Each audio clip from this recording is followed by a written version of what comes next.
Hey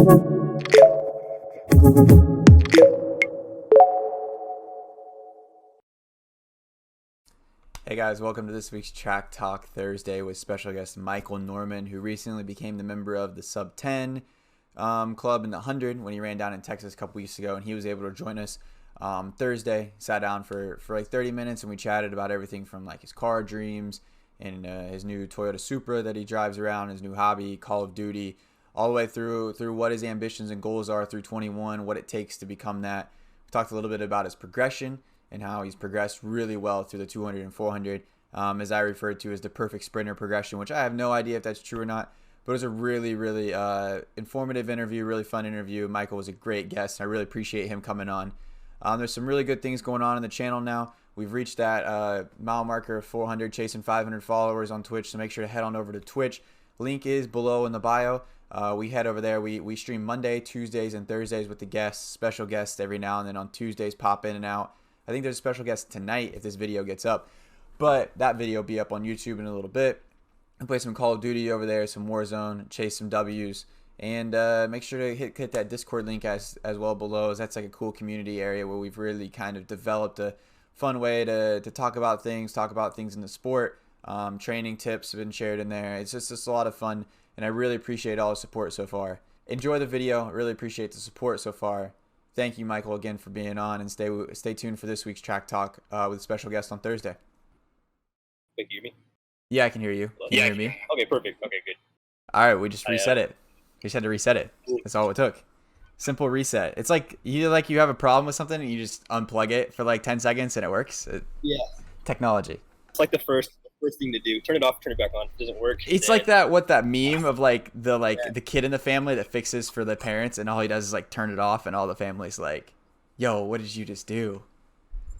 It's like I just turned it off. Like, yeah. That's No, but welcome to the stream. I appreciate you joining us this evening. Like I've been trying to have you on for a while. I was out of town. You were out of town. Yep. You were in Texas. I was out, but. For those of you who don't know, obviously we have Michael Norman on tonight. I'll go through a few of your credentials. If I miss some of the highlights, let me know. Obviously, 4-time NCAA champ.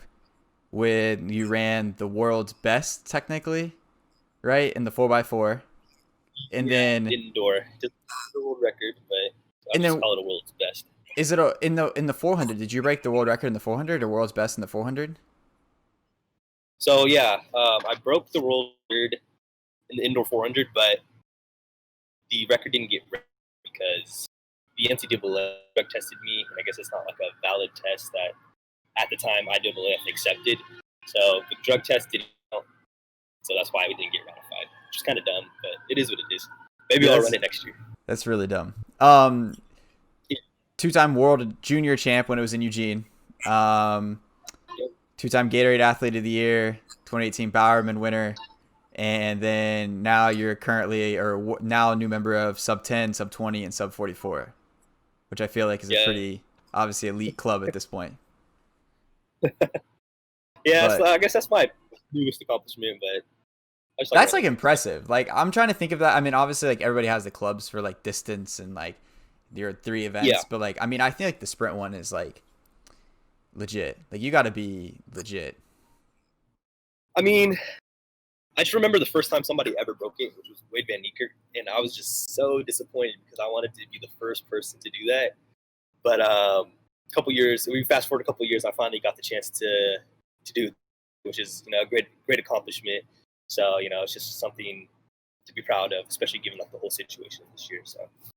Well, so this is something you've had like on the radar then for a while. Like you've wanted to do this for a while. I wouldn't say it's like something I was like striving to do.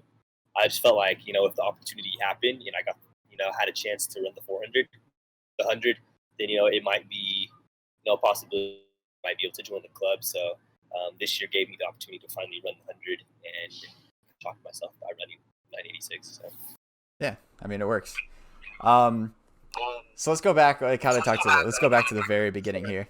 Yeah. What got you in the track and field? Like, what was your start? Was it a parents thing? Was it a family? Did you just run fast in gym? Like, what kind of got you in the track and field? Yeah. So exactly what got me into track and field. It was 2009. It was summertime. I don't really remember exactly when.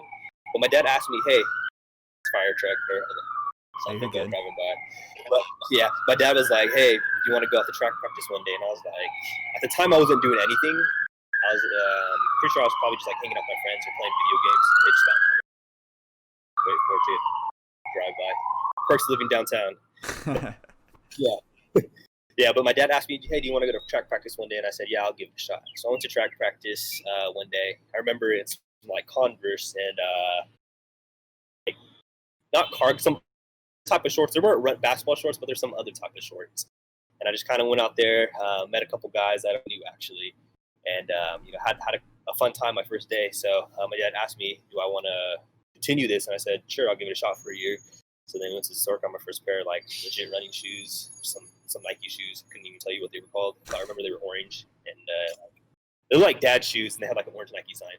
Yeah. But anyways, went out there, had time, blast my first year, and kind of decided to stick with it. I think what kept me in it though was all my friends who ran track. So I think that's what kept me into track, because at one point I think I wanted to switch sports. So Yeah, that was me. It was like track cross country for me was like where my friends were. And so it was like a yeah, lot of fun for me to like spend time with them. Like it was like, you know, saying like a getaway, you know, it was like not yeah, that hard when you're a kid. Like track isn't that hard when oh you're a yeah. kid. It's just more like a Like hangout, social thing. yeah, literally. Like I had a lot of friends who ran cross country and track, so it was like we go to practice, hang out with them, see them a lot, and then we go to track meets together, and we just have a time there. So it wasn't like super serious, but I'm also very competitive, so it did suck to lose.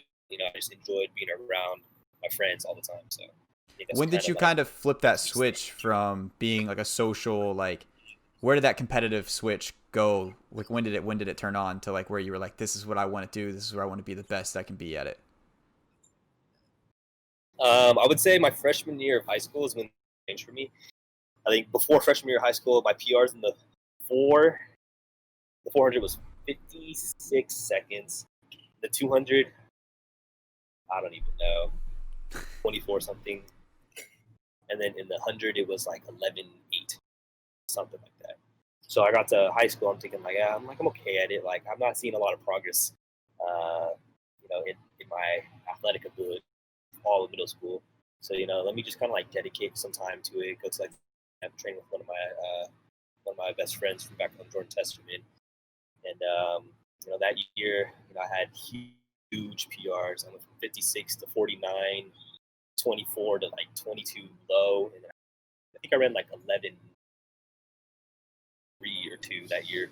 So I think that's kind of where everything coming is like, okay, I see this huge progress. How can I get better? Yeah, so when you flipped that switch and you started like, okay, I'm gonna get better, I'm gonna get better. Who had the greatest Yeah, impact on you? Like I've seen you say like Trayvon and a couple of your articles you said like Trayvon Bromell. Like you yeah. said some guys like who other than like maybe even outside of track and field, like who had the greatest impact on you to kind of help motivate you or push you, or who'd you look up to as you I progressed? think for me, it's about the people I surrounded myself with. I was lucky enough to grow up with a great group of friends who helped me stay focused throughout my high school career. They were like, "Dude, you can't do this because you have track or something like that." So they held me very accountable throughout my whole high school career. But other than that, I would say like my coaches, high school Coach Kiefer and Coach Kendall, they kind of shaped me into the athlete that I'm not really getting caught up. Running certain times all the time, but just being a competitor, just kind of staying authentic to who I am. And also, of course, I have to credit to my parents for also holding me accountable for myself and help guide me in the right direction. As I kind of went to the high school, like, hey, I want to go play basketball with my friends, and they're like, no, you shouldn't do that. Yada yada yada. Come home at like 10 o'clock so you don't get hurt, just like that. So there's a lot of people that I need to thank to help guide.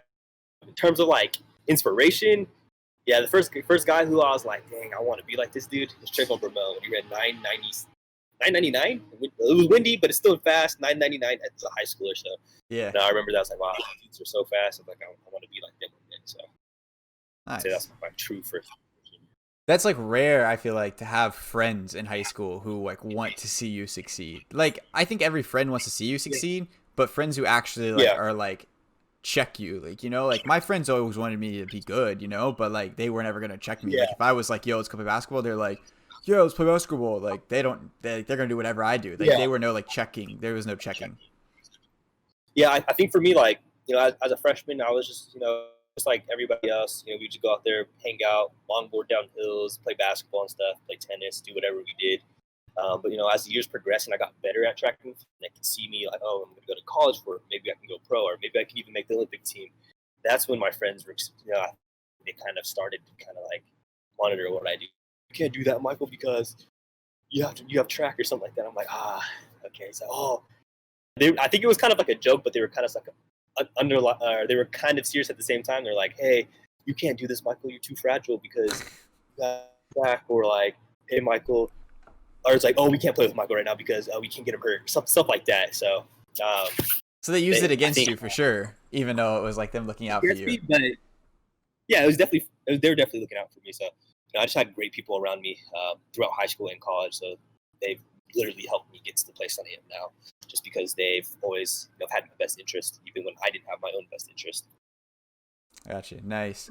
So off the track, other than wanting to go play basketball and stuff, did you grow up doing anything else off the track? Do you have any off the track things you do now that are like kind of your go-to like getaway things? What's your life like off the track?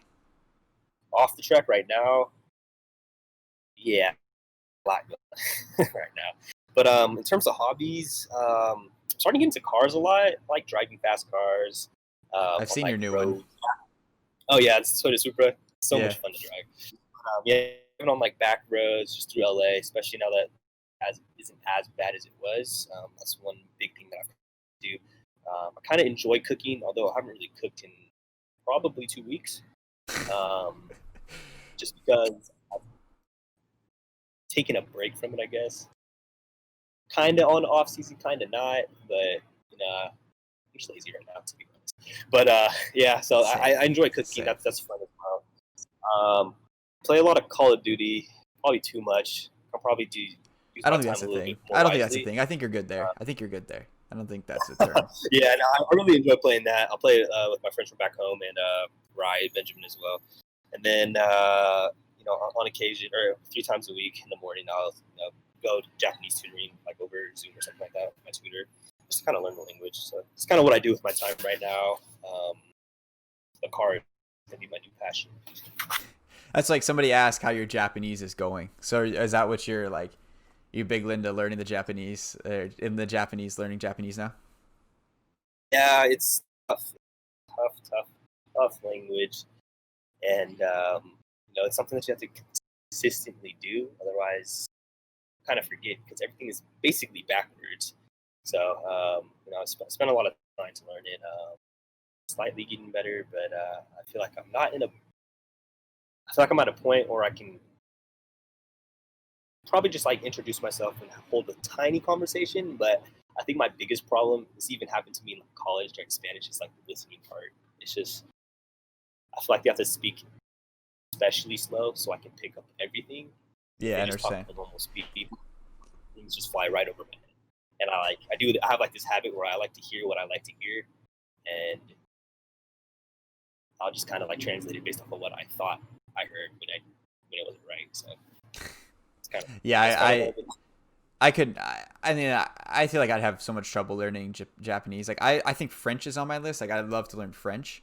yeah. Because I have like a wine addiction. We'll say it. I love wine. So, Yeah. for me, like French would be awesome because I want to go to France and I want to go there multiple times and like tour wine country and like Yeah. really learn about it. So, like, I think French would be really Yeah. cool. Yeah, definitely. Back to the cars real quick. What's like you have the Supra now? What's your like dream car by the time maybe like 10, 15 years you go through a midlife crisis? Like, what are you buying? That is a tough question because there's just so many cars that I like. There's like those hyper cars that I really like, but like, do I ever see myself buying a car that expensive? No. Heck. But if 15 years from now and I had a midlife crisis and I was like, dang, I need to get a car, I'd probably be between 2 cars. It'd be either a McLaren 600 LT, Okay.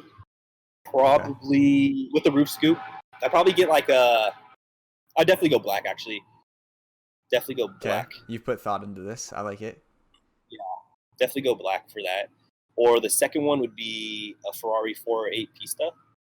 That car just looks so good to me. I've seen one in person at like my apartment complex. It's just so good. So it's either one of those two cars. If I had a midlife crisis, if I just wanted to say if money was no option and I was being just like an idiot with my money or whatever, I'd probably get like a McLaren P1 or Lamborghini SVJ, one of the two. I Probably mean, the McLaren first two P1 though. cars you listed were pretty, like, I'd say for most people would be like, yeah, if money was no No, they're option, I'd get a Ferrari or McLaren. yeah, but the other two cars that I just listed were just like ridiculously expensive. Like the first one, or the McLaren P1, that's like over $1 million, and I'm like, who's gonna spend over $1 million on a car? Yeah, that's Not me. that's like a lot. You're paying off that, like you're be in the grave paying off that one. They'll be taking it out of like your kids' Seriously, retirement fund. literally, you're gonna be just regretting. You're just gonna be paying for it. You're not even gonna be able to enjoy the car because you're gonna be like, dang, I have to pay What is this the car. depreciation value of $1 million car the moment you drive it off the lot? Like, think about it. Like, if it's 10%, like the 10% value of that is just insane. Well, That it is, hurts, dude, to I think think about that. I'm not 100% sure how much the car cost when it first was released, but it might have been one of those rare cars where it's worth more now than it was before. That's very So I know true. I was thinking about that too like as I a said that. Ferrari and a 90 or Porsche 918 Spider. Those two cars have appreciated in value, which is just like blow my mind. But they're also like multi-million-dollar cars and very limited. So yeah, I don't really know. Maybe you'll fight that. You'll cross that bridge when it comes to it, whether you want a McLaren or a Ferrari, and let us know what you end up with. Yeah, but for now, I'm just gonna enjoy my Toyota Supra. That car is a lot of fun, and it's a lot of fun. I suggest getting one. If you have never driven one, you should drive it. It's so fun. It It's the looks best car fun. ever. It looks fun. Yeah. All right, so let's go back to where no multi-million-dollar cars on the track, but we have some pretty fast things to talk about. So let's go to Yeah. 2016 to the trials. High school kid. Okay. You're like fresh on the scene. This is like you've kind of broken out as being obviously Gatorade Athlete of the Year. Like you're on the scene at this point as a high school kid, but on like the Yeah. world scene, not many people know who you are. And I'm sure if you don't follow high school track, like not many people knew who you were. But then in that, Yeah. what is it, the semifinal, right? Is that where you of it as a semifinal where you beat Justin, or is that the final? Yeah. That was. I Yes. think that's when you kind of like jumped on to the like where everybody's like, oh, okay, like this kid's here to race. Like he ain't messing around. Like what was it like lining up in that semifinal against guys like Justin, and then all of a sudden you beat him, and you got to be on cloud nine going into the final as a kid like that. But like what take us through that kind of that day that meet and where you were at. Yeah. First, I just want to say 2016 Olympic trials has by far been my favorite meet that I've ever competed in. Like, if I'm sure there's track fans here in the chat, but if you've never been to Olympic or a track meet, I highly suggest come out to Eugene 2021 for Olympic trials because there's no meet like it. It's not even a track meet festival; it's an event. So Mm-hmm. that was by far my best experience, running track. But I came to Olympic trials in two events, the 400 and the 200, and I got bumped out in the prelims of the 400 because I was starstruck. So there was like a 4-day gap between, a 5-day gap between when I got bumped out of the prelim and the 200 prelim. So during those like 5 days, I was like, wow, I was upset with myself. So I was like, I'm never going to do that again. Be starstruck, never going to just kind of hand the win over. Like I'm going out there, they have to take the win. So that was kind of like my mentality going into the prelim, and I just took off and just ran. But going into the semi, things start to get a little bit serious. I was just a high schooler, just enjoying the track meet for what it is. Had no pressure, no expectations. I was just enjoying my time there, and I just had the same mentality. Like, if you want to beat me, you have to earn the victory. Like, I'm not gonna hold back or anything. So you have to be like I'm gonna be on my A game. And that was kind of like my mentality going into the race. But not one bit did I really think I was gonna beat somebody like Justin Gatlin. I feel like I only beat him because I maybe caught him by surprise. Like maybe he didn't think I was going to run all the way through the line. Yeah. But in my head, it's like, okay, I think I needed to get top, guaranteed my spot in the final. And That was all on my mind. That's what was all on my mind. Like my high school coach always says, just focus on the win, and everything else will fall in place. So I literally just kind of stepped up in the line without any expectations, zero pressure, just having fun, and just ran. Just have fun That's with kind of it, how. and then Yeah, kind of just went after it. That was like, I mean, it was impressive, and like, I mean, you took down some really good world stage all time guys, and then obviously as a kid, and now like you're on the world stage, you're the best guy to take down now. So it's kind of cool how the roles reverse so quickly. Whereas like now you stepped on the line, like I'm sure there's gonna be some high school kid at the trials next year that comes out of the woodwork and he's like, oh my god, I'm racing Michael Norman. What do I do? What do I do? And then he's like, gonna oh my be god. like, and then he's gonna nip you at the line, and we've got the next Michael Norman on our hands. Like, Oh, at myself if that happens to me. My whole thing is you never know who's going to surprise you. So always treat everybody on the line, no matter who it is, the same, and just be the best athlete you can be because you never know what they're going to do. You never know. Run. You never know. It's that Olympic trial magic. So you progressed really well through the Olympic trials, all the way, like you said, from freshman year all the way through the Olympic trials, and now all the way into the elite club you're in now with the sub 10, the sub 20, like all those the sprinters elite club. What was your keys? We kind of talked about it a little bit through high school, but as you went through high school into college and now as a pro, what has been something that consistently has helped you progress year in and year out? Because if you look at your times in the 400 and 200, it's like I don't know what perfect sprinting progression looks like, but I mean it's almost like perfect sprinting progression to me. Like you're just chipping away at it, chipping away at it, chipping away at it. Like what do you equate that kind of progression to? Man, I think for me, what have I done to consistently better myself throughout the years? You know, there is no one answer to that because each year it's been something different. I think for me, I'm obsessed with progression and maximizing my opportunity in track and field. So at the end of each year, I always like reflect, talk to my coaches, and figure out what can I do better next year that I didn't do last year. So like looking back into high school, really simple things like nutrition. I'm not going to eat burgers anymore. I'm not going to eat pizza anymore. I'm going to eat vegetables now. Let me eat fruit.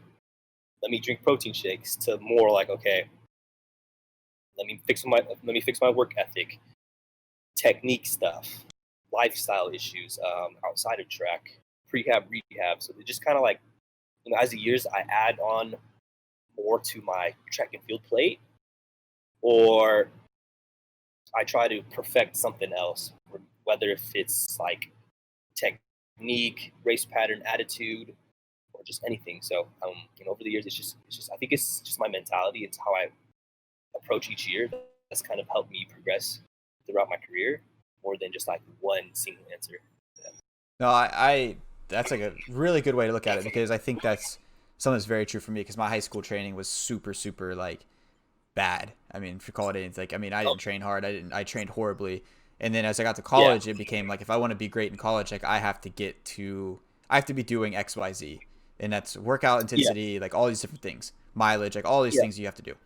But to get there, you can't just go from like bad training to like high intensity. And it was exactly what you're saying. And even to this date, it's still like year after year, I just progressively add something to like exactly what you're saying. Like my goal this season, going into this season, was really the nutrition like lockdown. Like I'm not bad at it, but I could be so much better at it. And so like that was my one thing this year was like I really want to like plan out meals. I want to meal prep. I want to do these little things because everything else I feel really comfortable with outside of the track. Like there's some things on the track I want to work on. But I think that's a big thing for high school kids going as they progress through is like versus trying to throw everything on your plate at once and being like, I have to do all of these things to be better. It's like, okay, like what can I do in cross country? What can I do in indoor track? What can I do in outdoor track? And slowly like add things. And then as you go in the summer track, like, okay, let's perfect everything. And then like, I think probably something, I don't know, is it something where do you do a big evaluation of the season of like everything, like a big breakdown of like, this is what I did. This is what I feel like I did on and off the track, right? Like what can I do better? And then what can I add to this? Yeah. So at the end of every year, have a reflection, sit down and talk to my coach, and he'll be brutally honest. Like I'll ask him like, "Hey, what can I do to be better, as an athlete?" And he'll give me like, "Oh, I think you did a great job in these areas, but I noticed you started falling off Yeah. in this area." Okay, I completely understand. Like, I'll make sure I stay on it this year, not fall off of my my path of success. And then he'll do the same thing. Says, "What can I do better as an athlete or as a coach?" And I'll tell him like, "I think we did this great, but I felt like during this portion of the year, we could probably work on something else, or I felt like we might have overtrained during this time of the year because my body just started breaking down, stuff like that." So we just have great communication between each other.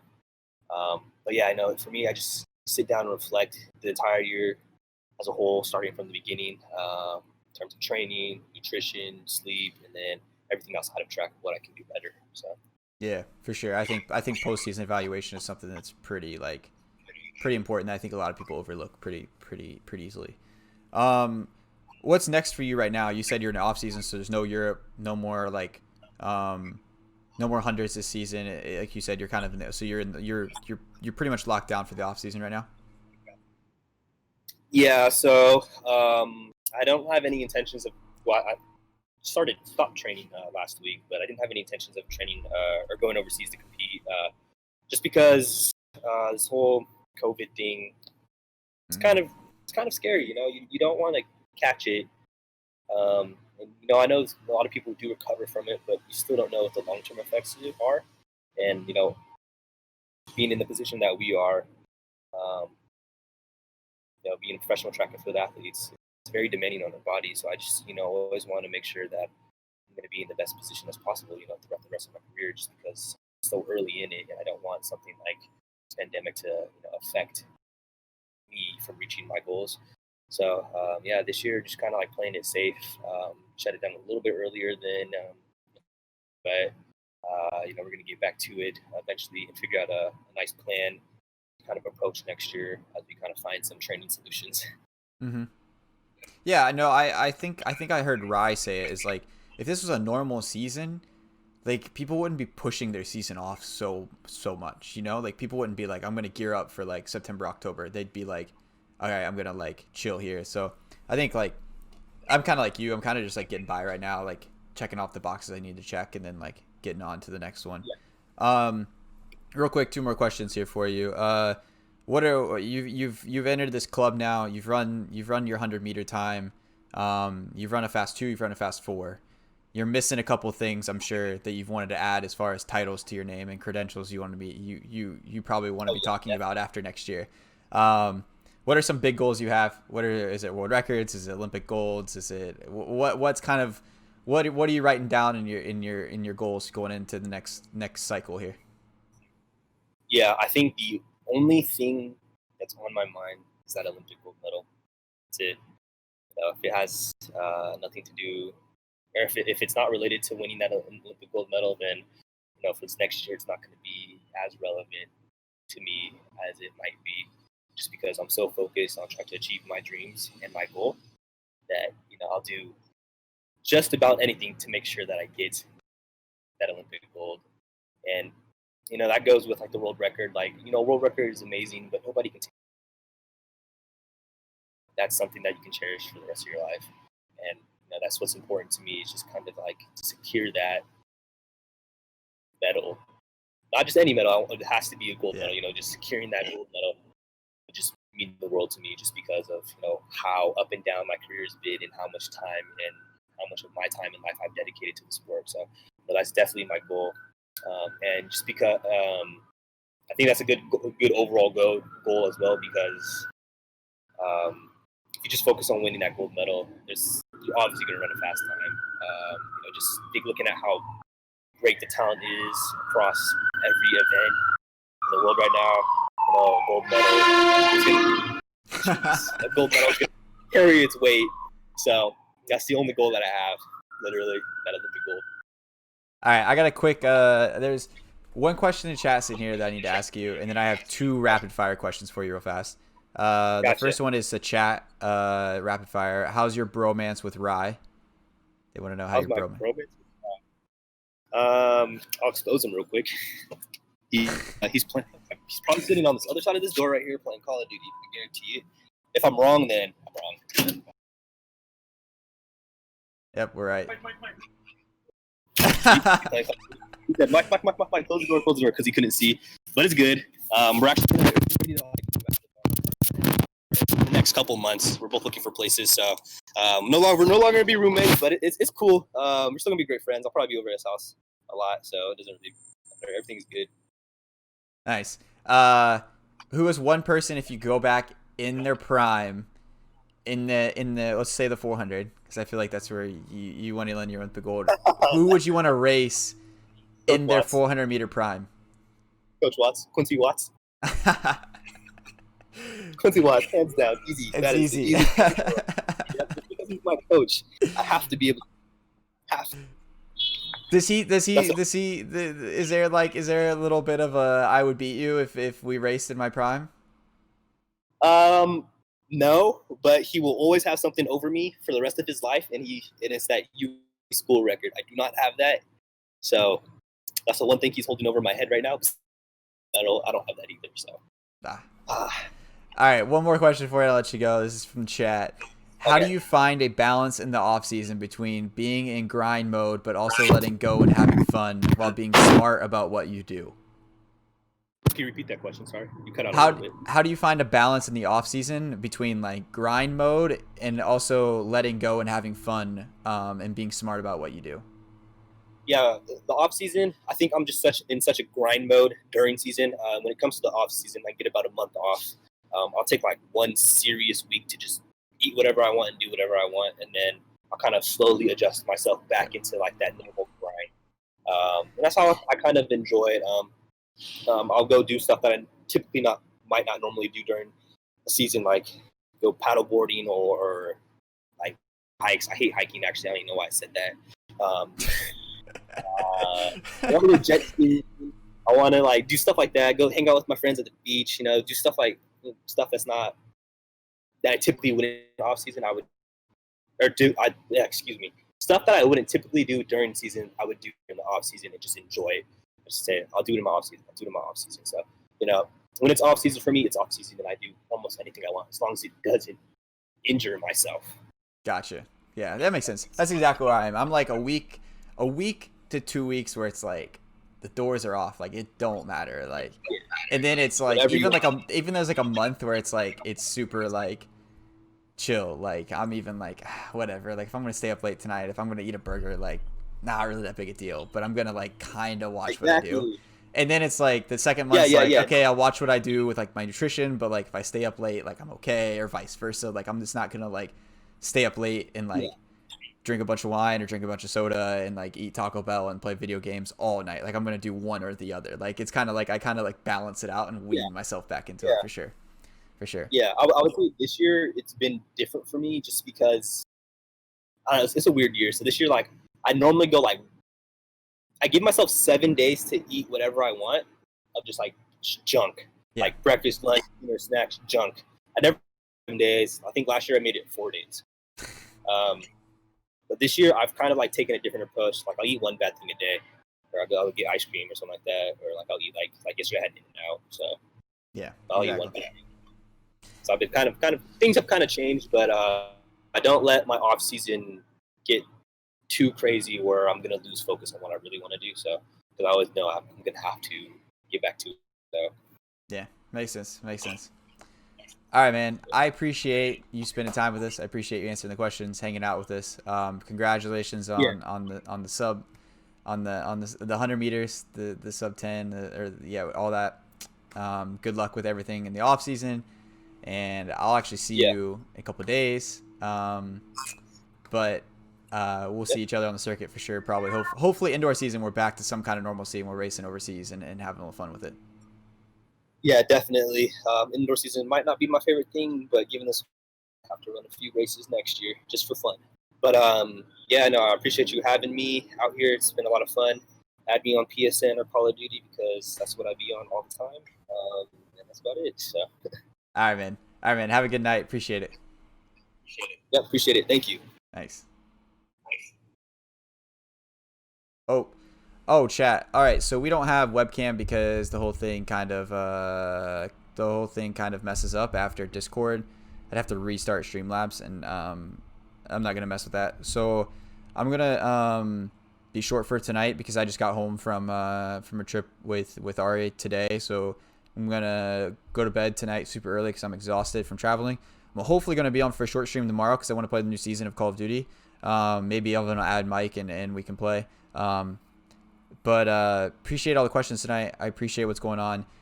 All 3 videos from the stream a couple days ago or stream last week are on YouTube. Join the Discord. Make sure to hit the follow button. We did have a few follows.